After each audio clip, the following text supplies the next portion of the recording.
Oh, mine was a little,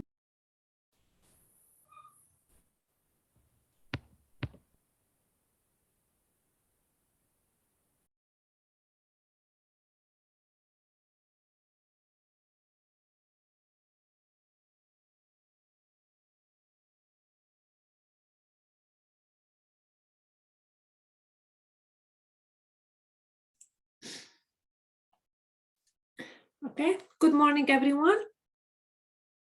Any questions before I start? Okay, so I would like to, you should know that your quiz is graded. It's on on bright space. The solution is there. Please go over it. Make sure you understand your mistake. I'm going to comment only on one problem that the mistake was interesting, which was the following. I gave you the integral from 1 to e of 1 plus the square root of the ln of t over t dt. And my question is evaluate, and I gave you the substitution, u equal ln of t. Okay, so let's do that. So my du is 1 over t dt. And if I change the limit at the beginning, change limit, I say when t takes the value 1, my new variable takes the value ln of 1, but ln of 1 it's 0. And when t is e, my new limit is ln of e, which is 1. And this will become, so it was not at all hard. The 1 become a 0, the e become a 1. And let's see what the substitution is here. 1 over t dt is the du. But if we look carefully, this is basically 1 over t dt. So this is nothing more than the du. And then 1 is 1. It's not going to change. That's going to remain 1. Plus the square root of that is the square root of u, du. So it's really becoming a simple integral. Now this is equal to integral from 0 to 1 of 1 plus u to the power a half du. Equal. And this is where a mistake showed up. What's the antiderivative of 1?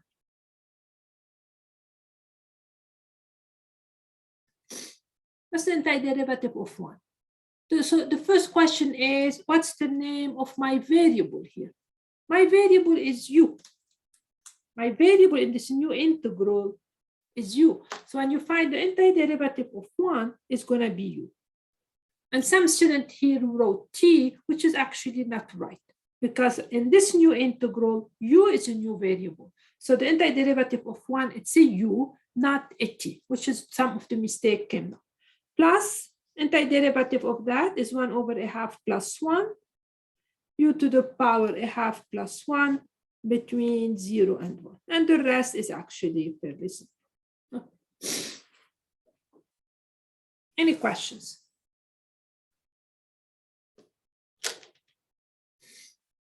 Very good.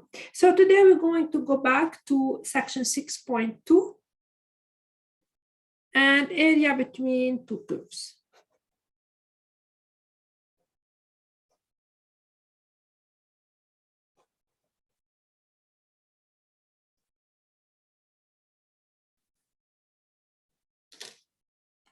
So before we start doing the work, let me tell you what the problem is. What's the area between two curves? The idea is the following.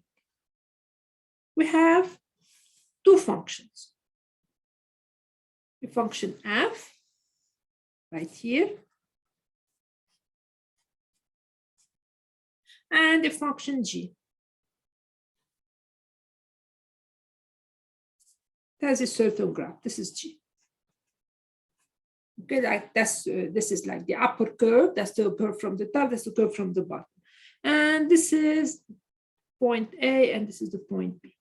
And the question is to find the area between the curve. Okay, how can we find the area? Before I do that, I will give you a very, very simple scenario, and I will ask you the question. So simple scenario. Suppose I have the following picture, not the one, not this one. Suppose I have the following picture. This is my function f. Suppose this is my f, and this is my g.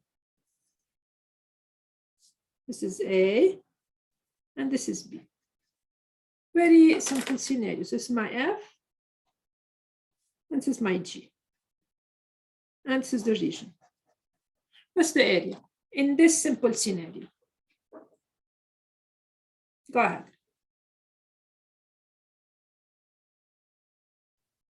I think integral fx minus integral gx. Yeah. Can you explain very simply why? So that's the question of your, sorry, that's the answer of your classmate.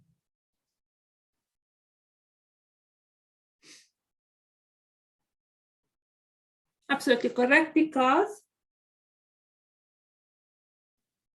Should I explain? Yeah, of course, explain. Everything has to be. Because it gives integral fx gives the area that stays under the curve, and then we subtract the area of the stays under the gx curve, so we find the difference between them. We find this area, the red area, which is given by the integral from a to b of f of x dx, and we will take away from it the area under the graph of g. We take the area of this piece. And then what we're left with is area in between. Okay, so this is a simple scenario. The formula is fairly simple. And then we can actually, since the limits are the same, a, b, b, we can combine this and we write the integral of f of x, which is basically the top curve, minus g of x dx. So that's the simple scenario, no problem with it. What about this? Will things become more complicated?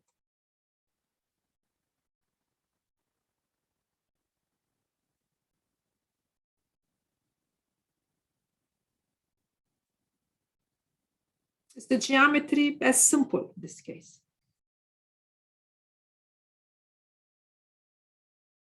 I think we can do the same thing in here. Yeah, but is the geometry easy like here?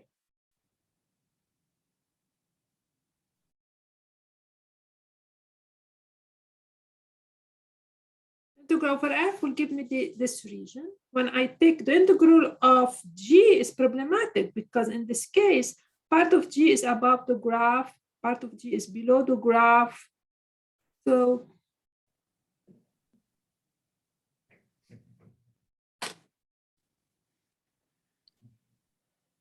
okay.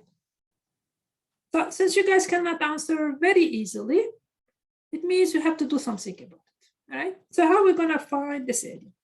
And this is the idea. Go ahead. Do you take the integral from A until the first intersection with the x-axis? Mm-hmm. Same thing with the second intersection to B, Mm-hmm. and then the integral of in between those two new points. Take the integral. You can do that. You can do that. X equals. Yeah, you can do that, but it's gonna become, I can be mean because why not? But I can give you something like that. Do you want to deal with this?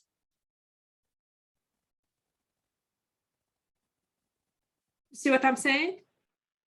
So just take the entire integral of everything and then just add 2 times of whatever's beneath the graph. 2 times? Or whatever's beneath. 2 times? Yeah. For this one, you mean?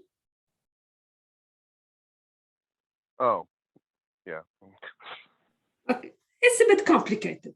I mean, it's not a bad approach, but it's a little bit complicated. We're gonna find an easier way to do it. Okay, you can work out your logic, but a little bit harder. Let us see how we're gonna do it because it's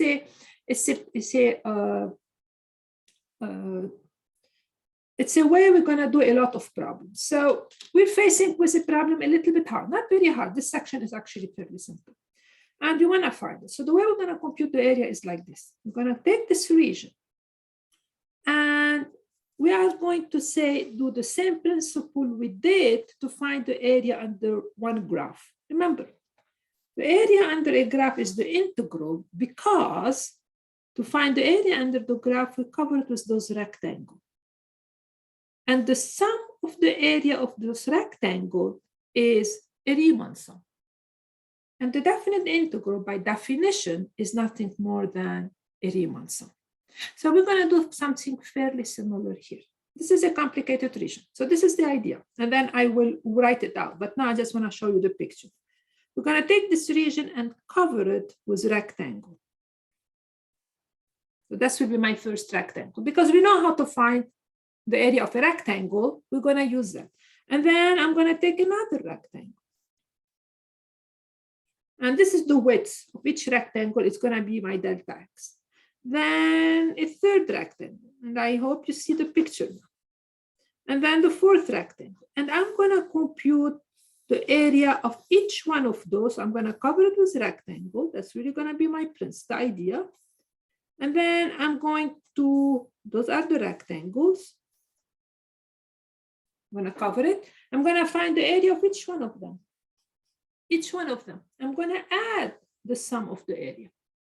And inevitably, when I take delta x very small, those rectangles are going to cover the region in between. So that's what I'm going to start by doing. Splitting into a rectangle, find the area of each one of them, and add them, and see what we get. And it's what we get, which is the interesting part.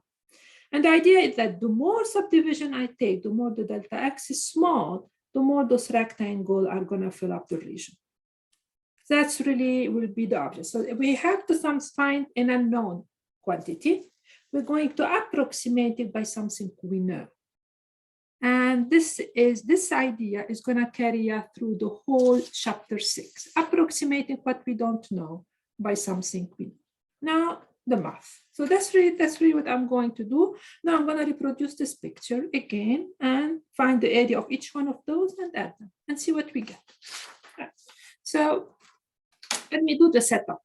So I'm going to write the setup for those problems in the following way. So area, there are going to be two parts in this chapter. Area between two curves. Please, guys, if you don't see something, you have to shout or scream. Otherwise, I don't pay attention. Area between two curves. Don't worry about that word. I'm going to write it, but later on we explain it using vertical slices. Okay. So areas between two curves using vertical slices. So this is the problem. Let R be the region.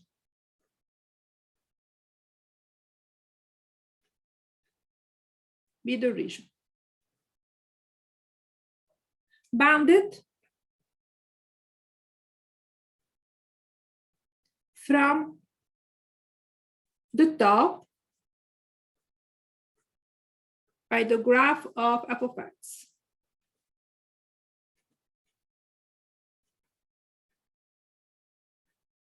The bottom by the graph of g of x.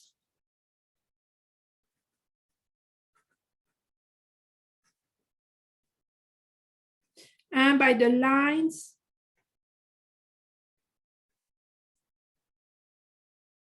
x equal a and x equal to b.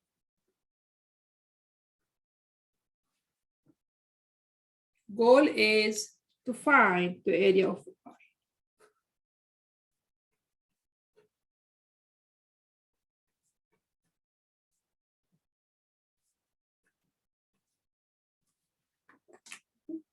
Now I will read again to show you how we read those regions. So I'm going to graph it to show you how we read it.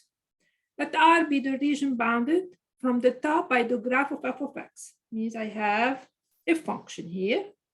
That's the graph. So from the top. And sometimes for those problems, I'm going to write yt And my T will stand for the top. And from the bottom by the graph of G of X. So this is the graph of G. I'm gonna call this YB is G of X, B the bottom. Right? And what else? And the lines X equal to A. What's the line X equal to A? X equal to A, that's a vertical line. So if this is A, that's the line. So that's what we mean X equal to A. X equal to B. This is B. That's what we mean. That's the line X equal to B. And that's the piece. So that's how we're going to describe the region. And this is the region in between. Okay? And we need to find it is it. All right. What we're going to do is, as I said a minute ago, let's see how we're going to do that. Before I start, I would like to make the following comment. Before I start subdividing, I need the following idea. Suppose I give you a vertical line. And I give you, like this is 0. And I give you 2 points, like this is C and this is D. And I tell you, what's the length? What's the distance between those two? What's the distance? What's the length? What would you tell me? Quickly. D minus C. D minus C. Very easy. From here to here is a D. You take away a C right there.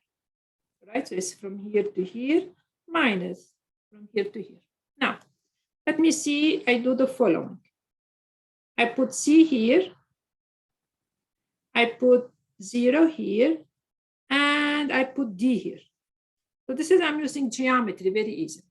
And I'm going to ask you, what's the distance from here to here? Even if one of them is negative, and this, what's the distance or what's the length? Please, I want all of you to answer, all of you. Don't make me do cold call, or I will. What's the length? So here I showed you the geometry. It's fairly easy. What's the length here?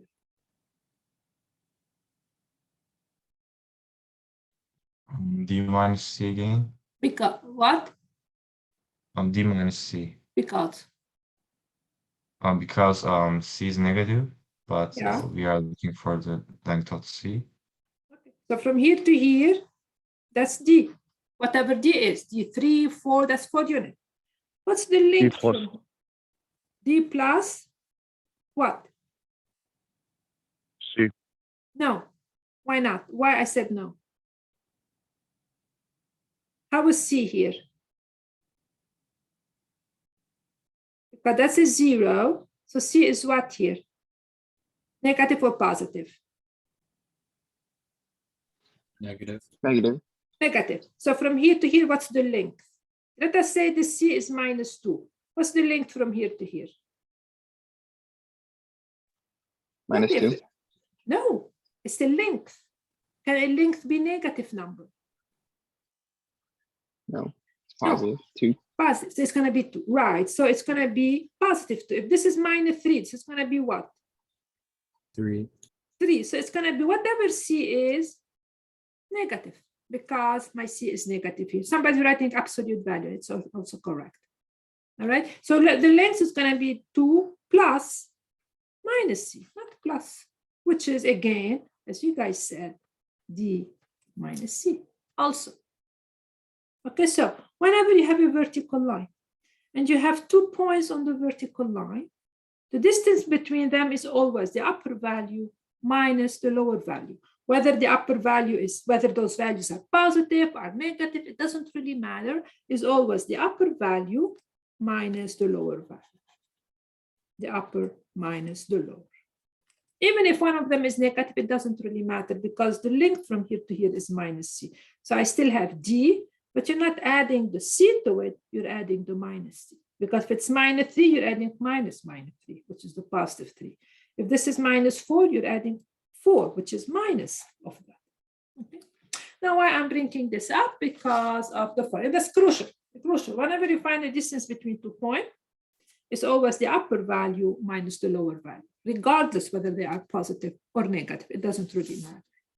So now let me go back to my problem. So now the comments is done. So this is my situation. I'm going to make the following graph. Please, if I am fast, let me know. I am right here behind the screen. I don't see your faces. I have no idea. You have to help me out till we go back to class. So this is my graph now. This is my F. And this is my G. Okay. This is my F. This is my G. So this is my A.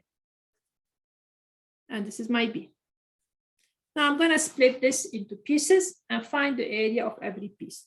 So I'm going to call this is x0, like I did before. So I'm going to x1, x2, etc., xi plus 1, etc., etc. Okay. All right. That's my rectangle. Watch how the rectangle I'm going to construct. The first rectangle, I mean, there is also idea left and right, which is, it's not important. So I'm going to take the following rectangle. The links start from the lower curve here to the upper curve. That's my rectangle. And the width is the delta x. So this is my delta x. This is going to be my first rectangle. My second rectangle will be the following. This is x1. The lengths start from, this is x1. So this is from here all the way to here. And the width is the delta x. Okay, so we're gonna divide. We are gonna divide the interval AB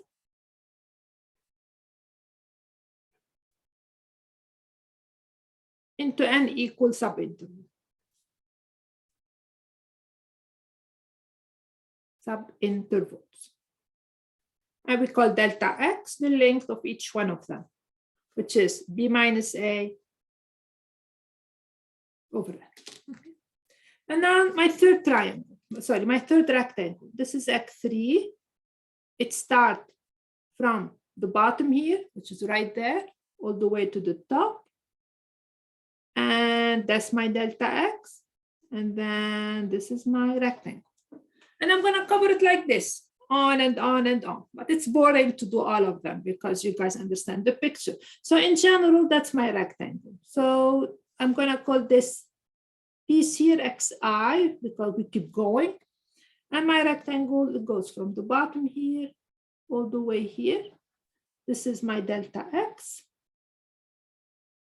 And this is the rectangle. And we keep going. Finally, we're going to have that. Right. And now I'm going to compute the area of each one of them. And I need your help in this.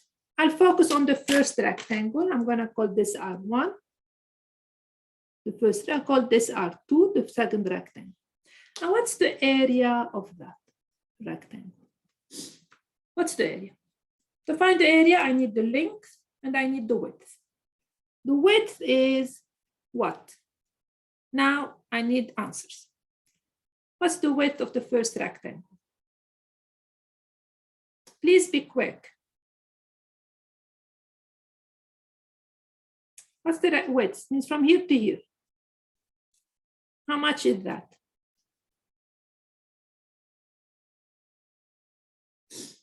According to the picture.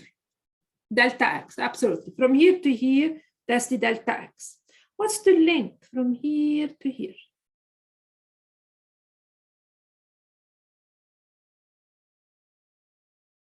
Alan, you're right, it's x1 minus a, but x1 minus a is the delta x. Now, what's the length? That means from here to here, how much do we have? This is x0. How much we have from here to here? F of a minus g of a. Is Julian correct? Absolutely so. This point here This is f of a or f of x0 if you want. And this point here is g of x0. Okay, because that's the point on the graph. If this is x0, that's f of x0 and c of x0. So the length is going to be f of x0 minus g of x0. So the length is the difference between those 2 points, the upper value minus the lower value.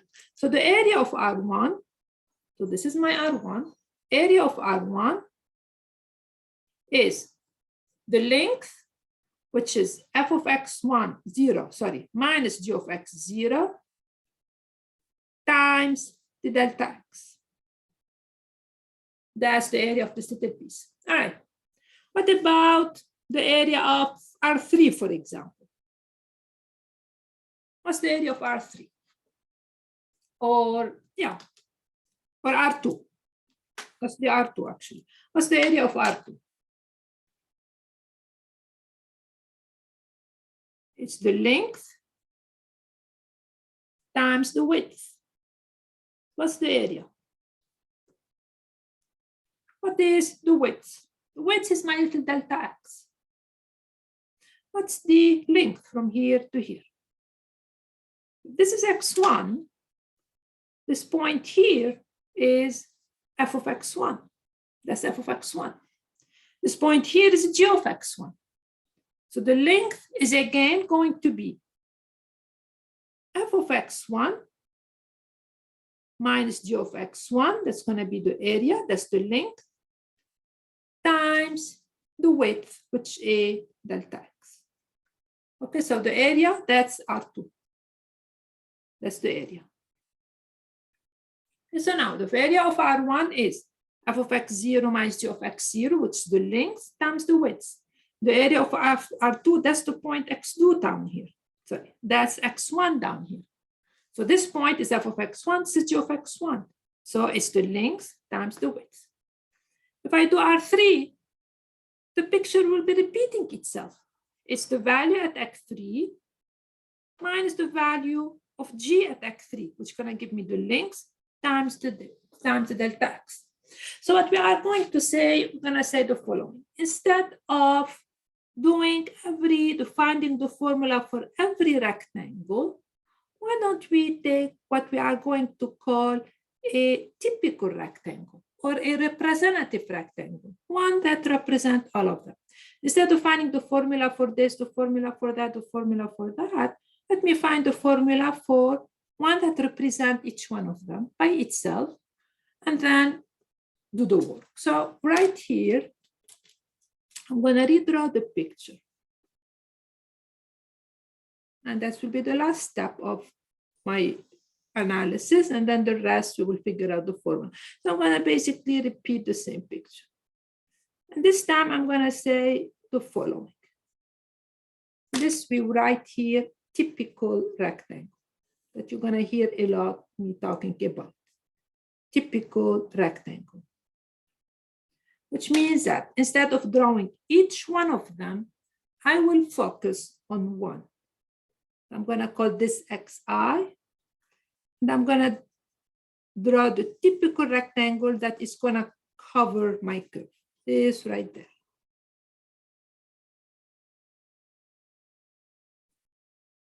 Okay. Every other one is like this. And now I'm going to find the area of this typical rectangle, which is going to be very much. My idea is that instead of repeating myself a million times, I will do it for one of them. So let us focus on a typical rectangle. So area of a typical rectangle.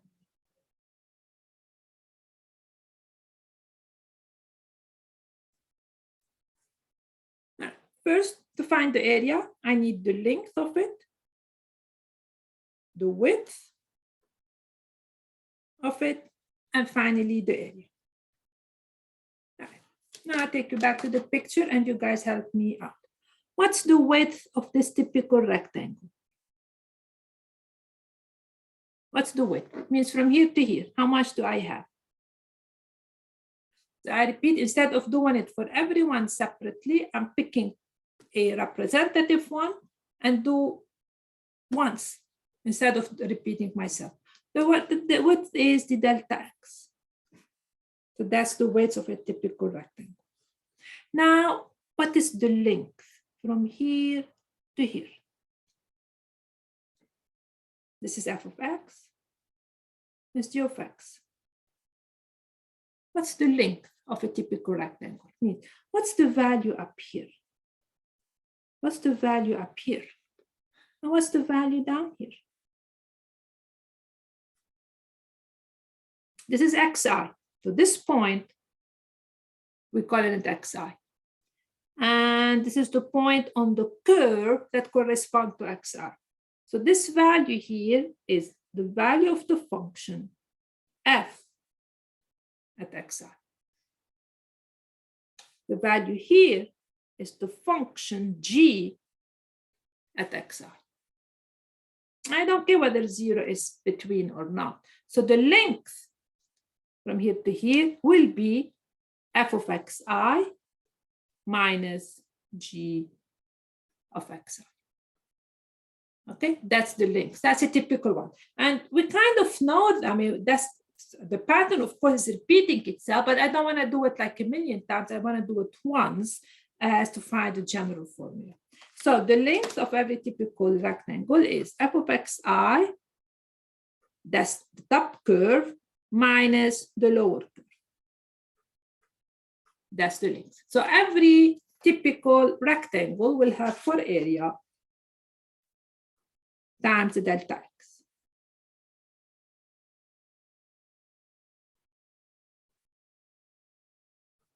Times delta x. Okay. So now we're going to go back to the area between the curve. So the area between the curve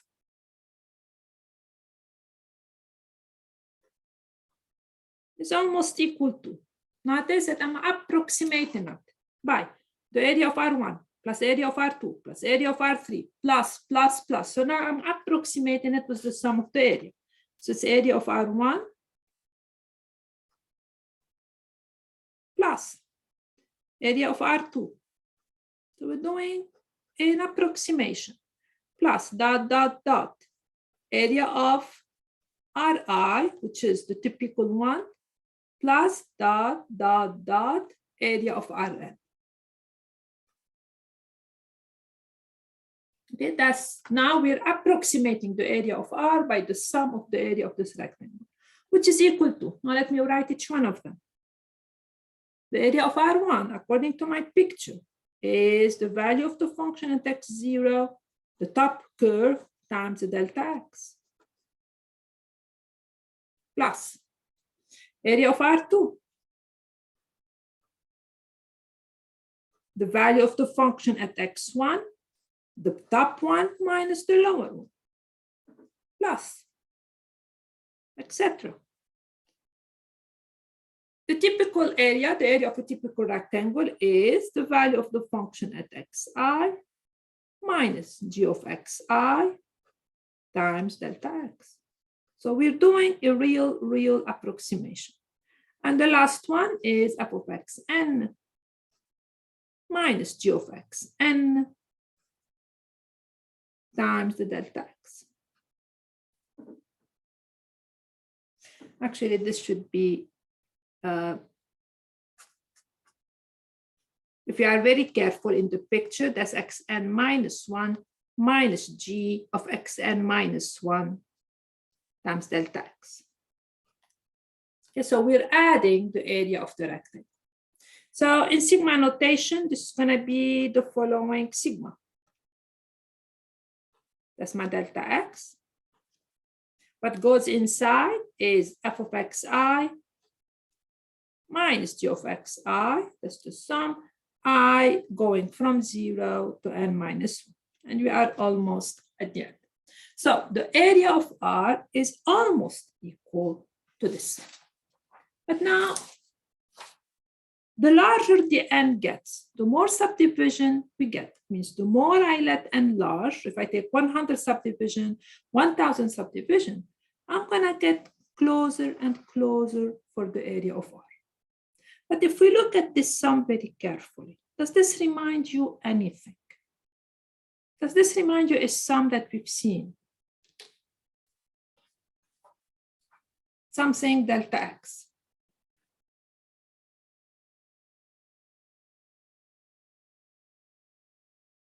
No, not necessarily. No, you don't. That's simis. No, you don't have to, because I'm taking care of that when I'm adding. You don't have to. What type of sum is this? This is a Riemann sum. This is an absolute Riemann sum. But the function is this piece right there. So this is really a Riemann sum. So now let me sum up what we are going to get. So now let me sum this up. So as n becomes very large, as the number of subdivision gets larger,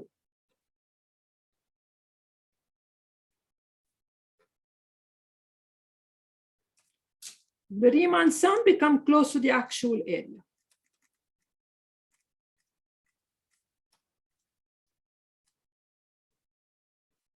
Gets close to the actual area.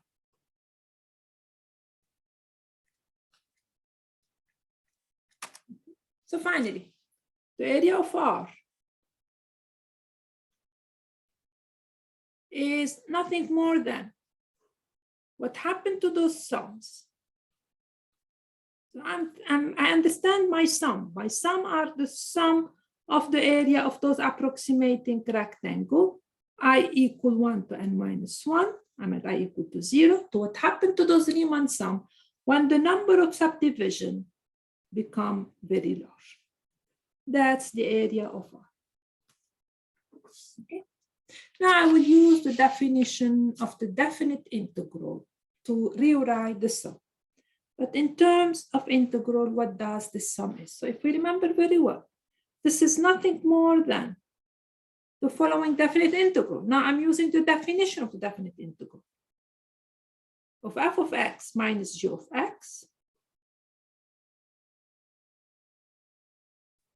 d of x. Now this is by the definition of the definite integral between what and what? What are the limits? To find the limit, I said to get this sum, which interval I had to split into pieces. We had to split the interval between a and b into pieces. This would be the integral from a to b. So the formula actually holds. The formula for the simple case holds for the more complicated case. Okay, so finally I have the following. So basically the big theorem, we have the following. The area of the region R bounded by, I will use the abbreviation bounded from the top by f of x, bottom by g of x, the lines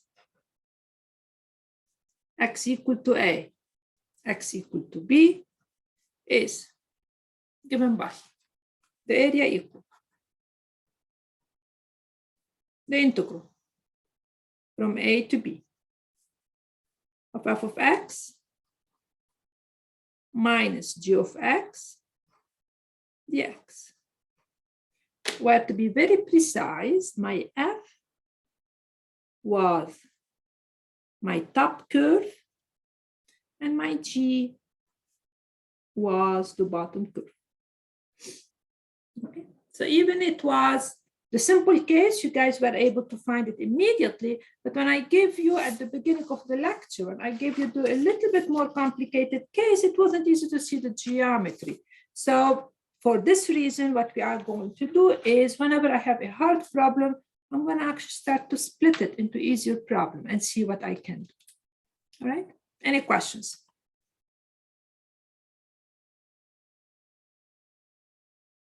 All right. Now we're going to be ready for some problem. I hope to do at least 2 problems. And are you guys writing? I don't know what you're doing. Are you writing? Yes? Yeah. Yes, okay. So if I move the paper fast, let me know, all right? So now we're going to do the following problem. It's going to be very simple, but I'm doing it in a detailed way to make you understand the picture. So I will read it while you guys are writing.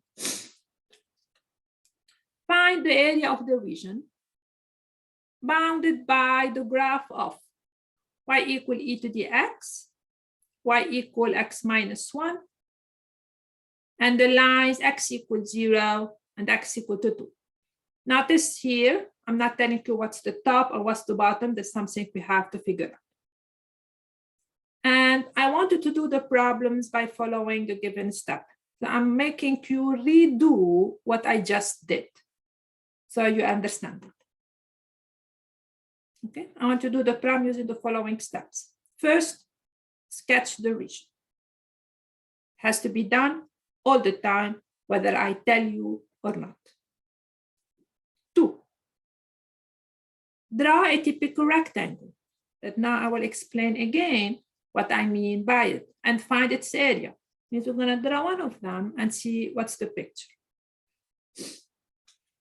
Part 3, write the Riemann sum that approximate the area. That's the idea of splitting the region into rectangle and adding the sum of the area of each rectangle. Finally, express the area after you write the Riemann sum as a definite integral and then evaluate. So these are the steps we will follow one by one.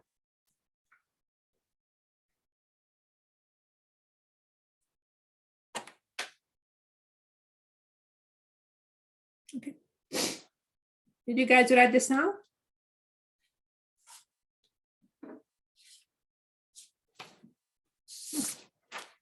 Let's solve it. So solution. The graph of the region bounded by y equal ex, y equal x minus 1, and the lines x equal 0, x equal 2. Step number 1, whether I tell you, Ben told me no, I will, okay, when it's yes, Ben, let me know, okay?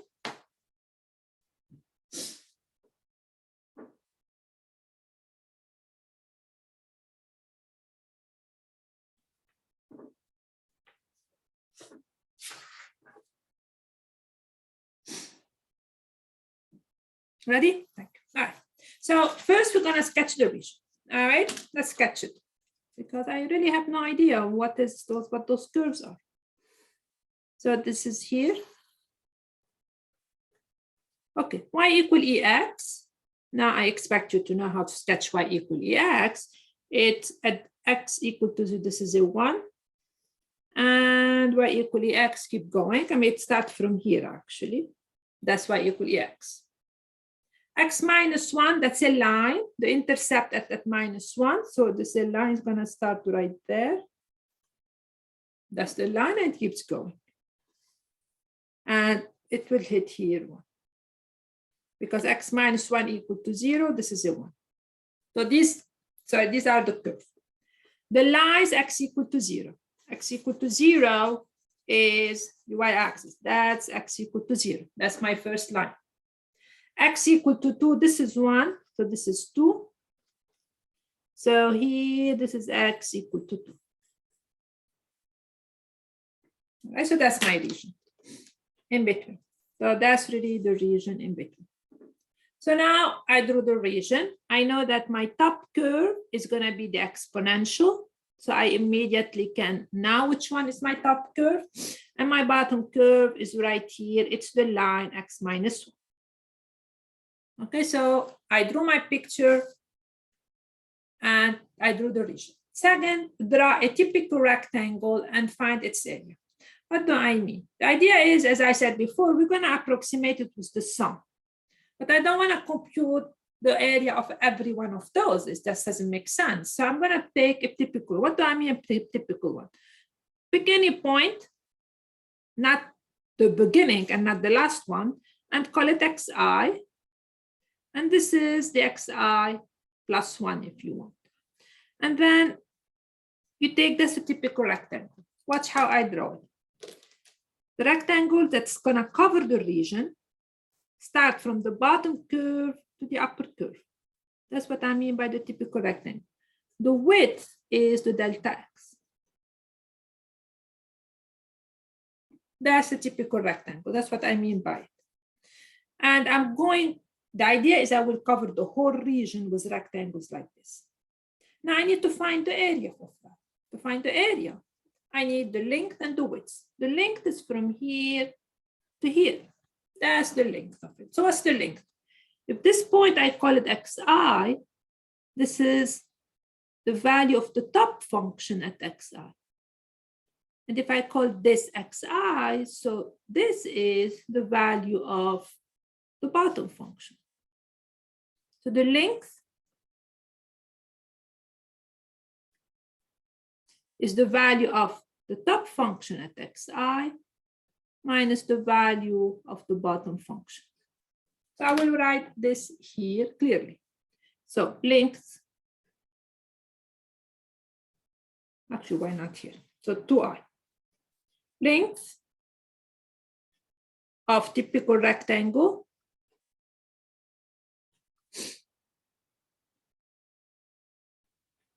is the value at the upper minus the value at the lower curve. That's the length. The width is the delta x. The area is of typical rectangle. So that's a representative. It's going to be the width times the length. That's the value at xi of the top curve minus the lower curve. All right? Now, that's the area. Part 3. Write the Riemann sum that is used to estimate the area. So what do I mean by that? So the area of R is almost equal. Now what I'm doing in my mind is I am adding those sums. I add the sum of those rectangles. So that's the picture of adding. That's where my definite integral coming from. And my I, it goes 0 to n minus 1. So that's really the Riemann sum. Finally, what's the area?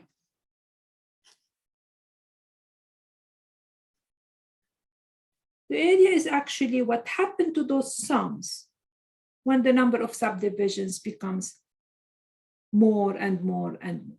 So the area is going to be what happened to those sums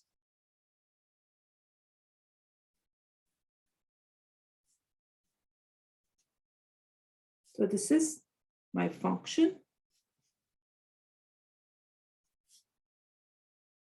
n minus 1. Okay. So I'm repeating the whole theory till you slowly kind of internalize it. And now I have to turn this into a definite integral. So that's the following definite integral. That's the dx, because that's the definition. From here to here, I use the definition of the definite integral. E to dx, no xi anymore, minus parenthesis x minus 1, which is what we derived. That's the upper curve, that's verbatim what we derived, minus the lower curve or the bottom curve. Now the limit. What should I put here? What should I put here?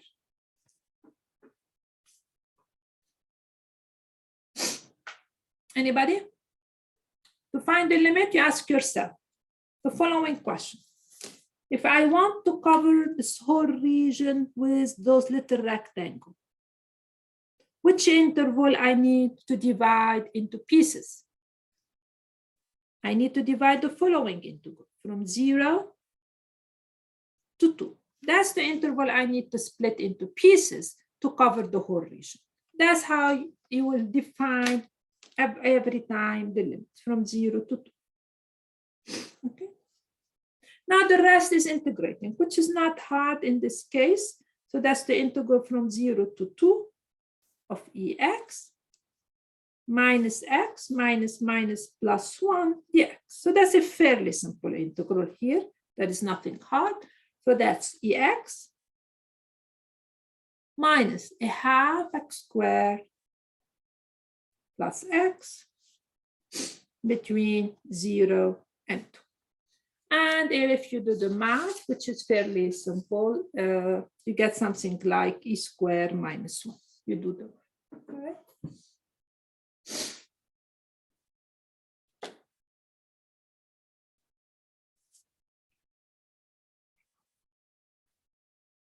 Okay, I was hoping to do more examples, but time is up.